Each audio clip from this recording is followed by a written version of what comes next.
What is up? Welcome back to the channel. And today, I thought I wanted to do something a little bit different. I wanted to talk about the history of a specific toy company. Now, the interesting thing is this toy company's only been around for maybe 3 years, at the most 4 years maybe. So it's weird to think that you're already kind of talking about a history from a toy company that's that young.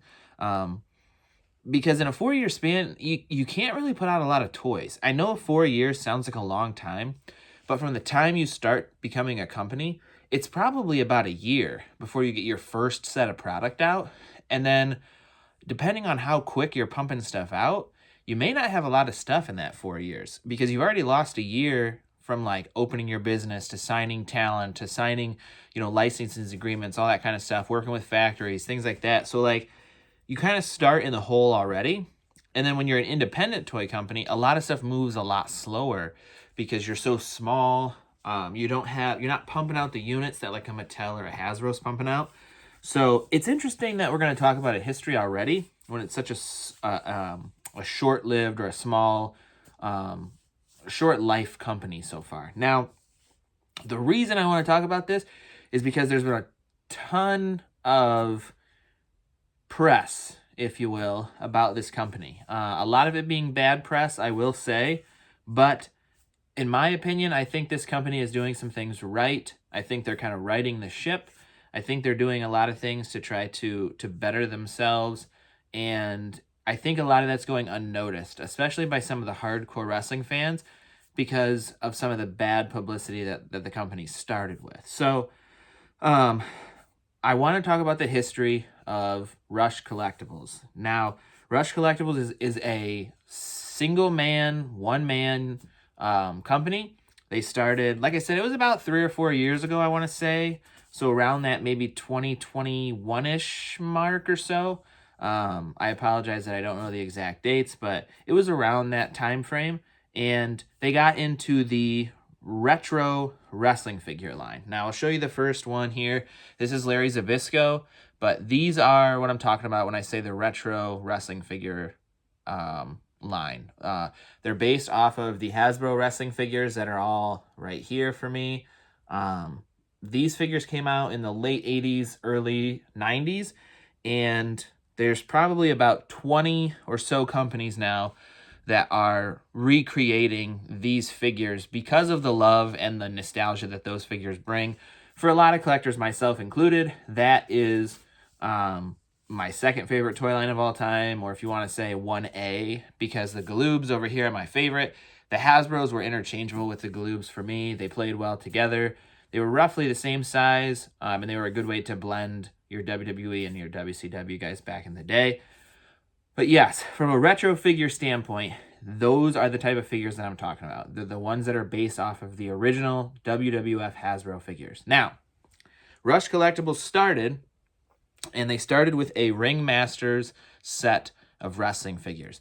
Series 1 was Larry Zbyszko, Roadblock, Bronson Reed, and they had the French Angel Maurice Tillet, which he ended up coming out way later, and we'll talk about that in a second here, and I'll kind of explain why that happened, but that is kind of what they were going for. They were starting out with the retro wrestling figure game, and they were actually pretty early on when it comes to it. And like I said, there's like 10 companies, 15 companies now making these retro style figures, and that may be a bit of an exaggeration. There's at least 5 that I can think of off the top of my head, but Rush was one of the earliest ones to announce they were going to jump into the retro game after Mattel. Mattel, who has the WWE license, is making these retros as well. But Rush was one of the first to announce kind of after that they were gonna jump into it. However, it took a long, long time to get Series 1, and that's kind of where his turbulence started.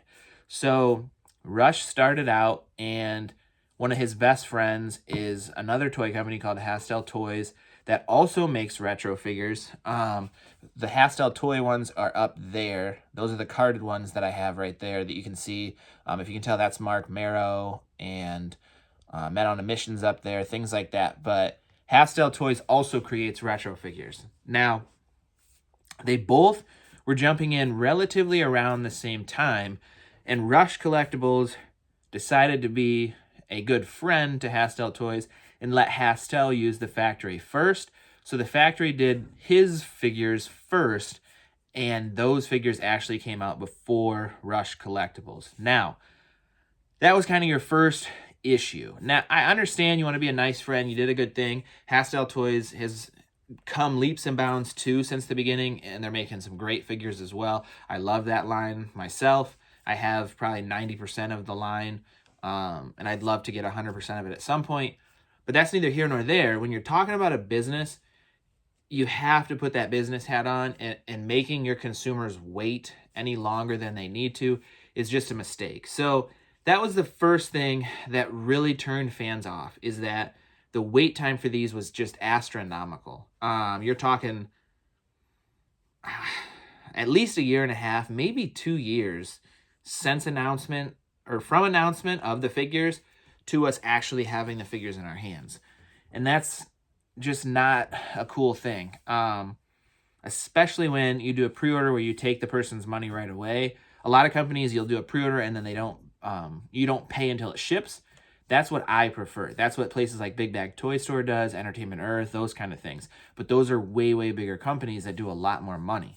So I understand Rush Collectibles can't do that. They have to take the money up front because that's how they fund making all of these figures. He's not bringing in millions of dollars, so he doesn't have the ability to just drop that money at the factory and say, hey, make these figures, and then the fans will pay me back when they buy them. He has to do the pre-order system to get the money. That helps him know how many to make. So like if only 200 people buy this Larry Zbyszko, maybe he only makes 250, because then he has some for quality issues, things like that he can do replacement figures, and maybe a few extra to sell after the pre-order. But he has to know how many to make. If he makes 1,000 of these and he can only sell 200, he lost a lot of money there. So from that standpoint, I understand that kind of pre-order process, but then making people wait really, really turns them off. So that was kind of the first mistake that he made from a business sense. I understand from a friendship standpoint and a wanting to help your buddy out, things like that, and allowing him to go first at the factory to get his figures out there. But at the end of the day, it's a business where you're trying to make money. So you've gotta keep those customers satisfied. And I think that was mistake number one. Now, number two, the biggest one and the one that really, really hurt him, is the Major Wrestling Figure Podcast. They love action figures. They want to try and play with any action figure that comes out because they like to test it out. They like to be able to talk about it, and they like to be able to discuss it on their podcast. I totally understand that. Super, super cool that they do that. And a lot of times they sell the figures afterwards because they don't collect a lot of the modern guys and things like that. So a lot of these figures they may not even keep because they don't need them for their collections, but it is nice for them to be able to talk about them. So Matt Cardona from the Major Wrestling Figure Podcast got his Series 1 of the Ringmasters Rush Collectible figures. And I believe he bought Roadblock and Larry Zbyszko because those are the two guys that kind of fit into what he collects. Roadblock, there's another one there from Series 1. There's Zbyszko. And then they also had a bunch of different variants. So Zbyszko had the all-black tights. Then he had the all-red tights. Then he had the red and white split down the middle tights. Roadblock had the black shirt with the dead end road sign. He had the yellow and black tights with the road closed sign on his chest. And then he had the black tights with the orange and white shirt there. And then Bronson Reed also had a bunch of different ones. I only bought one because, again, I'm not a huge modern wrestling figure collector, but I did want to have at least one of him represented. So I do have the one Bronson Reed here. But so that's all the figures that I have personally. There is more. I want to say there's at least 2, maybe 3 more Bronson Reeds. I think I have all the Zbyszkos and all the Roadblocks. I'm not 100% sure there. I could be wrong. But anyways, that's a quick overview of all the figures that are here in this wave. And when Cardona got them, he opened them up and was playing with them basically like anybody would or should be able to. They do have articulation at the arms, so both arms are supposed to move and then there's waist articulation to where you can move his legs here, okay? So that's the articulation that they're supposed to have. The head looks like it has a movement, but it doesn't really. It's just how it's in there. And unfortunately, he didn't quality control these well enough. And I'm going to see if I can show you without really busting up the figure. But you can see it right there, how that gap is just not great. So essentially, Cardona had these and was moving the arms and stuff, and they literally fell apart. I mean, you can see it right there. He's falling apart at the torso there. So basically, if I kept messing with this and playing with it, it would fall apart into, you know, like 5 pieces. The head being 1, the arms being 2 and 3. The chest is actually 4 and 5, and then the legs would be 6. So there's like 6 pieces here, and there's nothing holding these together in the center. So like I said, I could essentially pop this bad boy open with very, very little effort. And that's what Cardona did live on YouTube. Like, he went live on YouTube with his Major Pod channel, opened the figures like right out of the box, started moving the arms and playing with them, and they literally fell apart. So really, really bad look for Rush Collectibles, because then, of course, the Major Pod guys just went on to pretty much bury him. And I'm not saying anything bad against the Major Pod guys. They have every right to voice their opinion. That's the whole point of their podcast. And if they don't like something, they have every right to say that they don't like it. I don't think these are terrible. They're not what I would want. I obviously don't want my figures to fall apart, but the package does say 18 and up, so they're not toys to be played with per se. They should be able to move and do the articulation that they're meant to do. I will give you that. But I am literally standing this on a shelf looking just like this, and you cannot tell that he's going to fall apart if you move him just by looking at him like this. So from my standpoint, it's not the end of the world that's how the figures were produced. Would I rather them be better produced? Absolutely, I would. Would I ever say I'm never going to buy another Rush Collectibles product because of that? No. I will say that I stopped buying Rush Collectibles product for a while after this debacle, because I wanted to make sure the quality was going to get better. I wanted to give him a chance to prove that he could move on from this. And like I said, every one of Series 1 is like this. They were all produced at the same time in the same factory, and they all have that issue where there's literally nothing in the center of them holding them all together. So you can easily pop these all apart. I saw a bunch of pictures and videos where people were taking, you know, roadblocks and Zabiscos and like combining them, and you'd get like a monster, you know, Frankenstein looking guy with different pieces from the different ones. So very unfortunate there. These are also Series 1, so they're very basic. I think his sculpting and his painting is still very, very basic when it comes to these figures. Very rudimentary look, I guess. I don't know if that's the right word per se, but just very basic. I think his sculpting could get better, and I think his paint application could get a lot better. His quality control on Series 1 was just not good. And I think he learned a lot from it, because he's just one guy. He's the one that does and handles all of this. He has no overhead when it comes to costs from employees, things like that. So there was just a lot of oversight when it comes to this Series 1. And I think the biggest reason behind that is because he was so behind. He let that other company go first, and he got so far behind on his dates and what he was promising for these guys that he just started to cut corners, unfortunately. That's all just my opinion. I don't know. But that is what I think happened with this Series 1. Was it great? No. Is it okay with me? I would say yes and no. They're figures to be displayed, in my opinion, so you're not doing a lot of moving. If you want to move the arms to how you want them, so you move your arm to have Roadblock having his arm up, you know, you can do that and then just push him back together so he's good when you set him on your shelf. So is it a huge issue for me? No. Is it disappointing that I did pay money for these and they are kind of falling apart? Yes, that's disappointing. Am I going to badmouth a company or, you know, write them off altogether? No. So that's where we are today. And I've held on to these figures for actually kind of a long time, but I did mention Series 1 was Bronson Reed that I showed you, Larry Zbyszko, Roadblock, and the French Angel Maurice Tillet, which is a very, very old guy from way back, well before I was born, well before I was even thought of. This doesn't show a date or anything, but the guy himself was born in 1903, so he was wrestling and stuff well before I was ever thought of. But he came out much, much later because these figures were all produced first. I don't know exactly what the reasoning was that this one wasn't like in production or already being made or whatever. But those first three guys were all produced, all sent out, all shipped out to customers, and started to have their own issues. So he halted production on French Angel, and this one came out quite a bit later. So I've had this in the package, never been opened for a long, long time.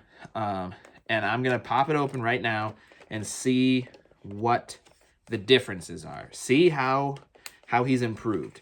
And then we will kind of make our judgments from there as to whether or not he deserves any more of our money, essentially. But let's see here. Pop this open.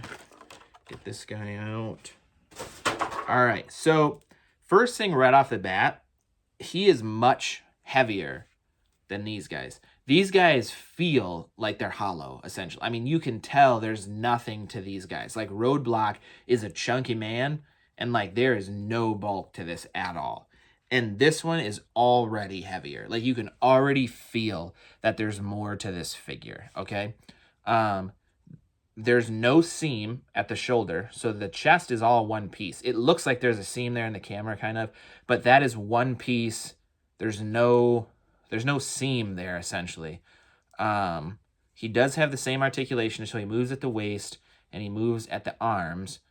He does have some head articulation from his neck, which I think Zbyszko does too. Roadblock just is tough because he has the long hair that kind of comes down over that, but this is already leaps and bounds a way, way better figure. Now, from a quality standpoint, from a sculpt and a, like, look standpoint, I'd still say it's pretty basic, but I believe the reasoning for that is because he did this sculpt at the same time he did all these sculpts for Series 1. So I don't think the French Angel got, like, an updated sculpt or anything like that for when they made this figure. But, man, this is way better. The quality for this is way, way better than what the other ones are. I actually really like this figure. This is a really cool figure. I don't know this wrestler at all. Like, I've never seen him wrestle or anything, but very, very good figure. So much better than those Series 1s. Originally, I pre-ordered all of Series 1 together. So it was the French Angel and the other the other three guys that you saw here. So this was already coming to me before we knew all these issues were happening. Now, after that, I was kind of like, maybe I will be done with this because I don't know, like, we don't have the French Angel yet. I didn't know how these other ones were going to be, and these first ones just made me a little nervous to want to spend my hard-earned money on something of kind of this quality, unfortunately. So when the French Angel came and I saw some reviews and I saw some people talking about it, I knew it was going to be better. So this was kind of their version 2 of what figures were going to look like. And I think this is really good. If this is what they stayed as, I don't think this would be a problem, and I probably would buy some more here and there. This next one, I'm going to start out and say this. I don't care what you think of the person. This is a wrestling figure and a toy channel. So this is about the toy, not the person. So keep that in mind. I'm not putting my opinion out there. You have no idea of whether I like this person or not. I'm just saying I bought this for the toy and for the science. But this is the Donald Trump figure that Ringmasters or Rush Collectibles I made. And this was purchased recently as a test to kind of see the comparison as to where he's gone since those original figures. And yeah, these are much better. Much better figures. Like I said, the torso is one piece, so it doesn't have a chance to split apart there. This one has the microphone that comes in his hand, so he's holding the microphone. Much better figure. Again, the weight is there, so he's not quite as heavy as the French Angel because he's a smaller man, but a way better figure. Much better. They stand really well, so they're not going to fall over on your shelf, things like that. The only thing I'll say about this that is kind of weird is that the way the neck fits into the tie looks weird. Like, your neck doesn't really sit on top of your shirt and your tie when you're wearing one. So that's kind of weird there. But other than that, this figure is phenomenal. It's very well done in my opinion. It looks way better. I think your sculpts are looking better. Like, if I just handed you that head, I feel like you would be able to tell me that was Donald Trump. So much better from that standpoint. So that's kind of the history of Rush Collectibles. They do have more stuff coming out. They have another Donald Trump coming that's in the works, should be hitting the US relatively soon. And their big one that they're really pushing is their Monster Masters line. Now, Rush has said they want to transition out of wrestling because there is so many wrestling companies making wrestling figures out there. So he wants to get into more weird things like this. So random things you wouldn't kind of expect to get is what he wants to do. So he started with the Donald Trump, and that he says has sold really well for him. It was his best-selling figure to date. And then he wants to do this Monster Masters line. And his first set of figures is like Frankenstein, Cthulhu, Nosferatu. Then he has the Rush creature, which is like Creature of the Black Lagoon. He has a zombie coming out. He has a blob coming out. Van Helsing. He has a whole bunch of ideas for these Monster Masters. I'll try to put some pictures in if I can. So he's doing that. He's also announced today, President's Day, as the day I'm filming this, so February 17th, he announced a presidential line with George Washington being that first figure in that line. So really cool there. He's also doing a golden era or a golden age superhero line. So he's doing superheroes. Of course, he's not doing like Marvel, DC, things like that because of, licensing and whatnot. But he's doing some of the lesser known superheroes, but some of the ones that look really cool. Some of their uniforms are cool. Some of their gimmicks are cool, things like that. Like I said, I'll try to throw some pictures in here if I can of some of those things, but really cool stuff that's out of the box from this wrestling figure realm. Now, to go from this to even this to then this is just leaps and bounds like impressive. A lot of people would have had the backlash and the bad publicity and just all the bad things that came with this first set, and they would have folded up shop and just, gave in and been done. But not Rush Collectibles. He did a lot of work. He took a lot of time to get this figure to be a better product than those first ones. And then he's gone way above to do the same thing with this Donald Trump. He also had a Chris Van Vliet figure come out. That was the one that I did not purchase because I wasn't sure that I wanted to stay with this Rush ordeal. I didn't know that I wanted to continue down that road. So I did not buy a Chris Van Vliet. I believe I still could on his website if I'm not mistaken. But after some of the Chris Van Vliet pictures and things like that started coming out, I picked up this Trump for science. I wanted to see what was going on with this Rush Collectibles.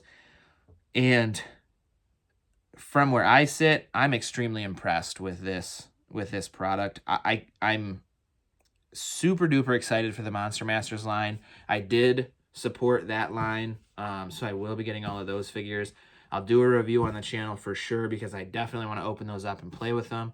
I'm getting George Washington for sure. I might dive into the superheroes. I don't know them, so it's hard to like really want to dive in, but the presidents, I'll have all of them. I love history, so I'm definitely getting all of the presidents, and then obviously Donald Trump will fit right in with those being the president as well. So very, very excited for the future of Rush Collectibles.